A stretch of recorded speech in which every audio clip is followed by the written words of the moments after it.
एक बड़ी अजीब बात देखने को मिलती है। किसी भी आंदोलन में अगर जय भीम का नारा लग जाए, अगर कहीं बाबा साहब डॉक्टर भीमराव अंबेडकर की तस्वीर दिख जाए, तो कुछ लोग तुरंत कह देते हैं कि अच्छा, ये तो दलितों का आंदोलन है। जरा ध्यान से सुनिए, डॉक्टर भीमराव अंबेडकर किसी एक जाति के नेता नहीं थे। वो भारत के संविधान के मुख्य शिल्पकार थे। जिस संविधान ने हर भारतीय को समानता का अधिकार दिया, अभिव्यक्ति की स्वतंत्रता दी, सरकार से सवाल पूछने का अधिकार दिया, शांतिपूर्ण विरोध का अधिकार दिया और कानून के सामने बराबरी का अधिकार दिया। आज आप ये जो सोशल मीडिया पर सरकार की आलोचना कर पा रहे हैं, किसी नीति पर सवाल उठा पा रहे हैं, किसी आंदोलन के समर्थन या विरोध में अपनी राय रख पा रहे हैं, ये किसी सरकार की कृपा नहीं है, ये संविधान की ताकत है। और उस संविधान के निर्माण में डॉक्टर भीमराव अंबेडकर की भूमिका केंद्रीय रही है।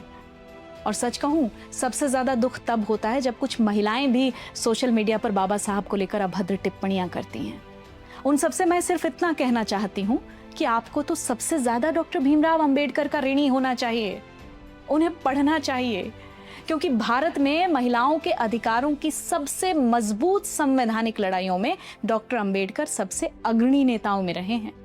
आज आपको बराबरी का अधिकार है, गरिमा के साथ जीने का अधिकार है, कानून के सामने समानता का अधिकार है और आपकी आवाज को संवैधानिक मान्यता है। इन सब की बुनियाद उसी संविधान में है जिसके निर्माण में बाबा साहब की निर्णायक भूमिका थी। जब बहुत से लोग महिलाओं को बराबरी के अधिकार देने के खिलाफ थे, तब डॉक्टर अंबेडकर महिलाओं के संपत्ति और उत्तराधिकार के अधिकारों के लिए खड़े थे। उन्होंने हिंदू कोड बिल के माध्यम से विवाह, तलाक, उत्तराधिकार और संपत्ति के अधिकारों में ऐतिहासिक सुधार लाने की कोशिश की। इतना विरोध हुआ कि उन्होंने कानून मंत्री के पद से इस्तीफा देना स्वीकार कर लिया, लेकिन अपने सिद्धांतों से समझौता नहीं किया। उन्होंने कहा था कि मैं किसी समाज की प्रगति का आकलन इस बात से करता हूं कि वहां की महिलाओं ने कितनी प्रगति की है।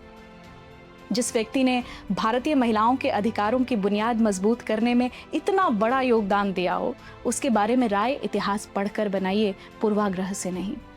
जिस दिन जय भीम सुनकर आपको सिर्फ एक जाति नहीं, संविधान याद आने लगेगा, उस दिन आप बाबा साहब को सच में समझ पाएंगे।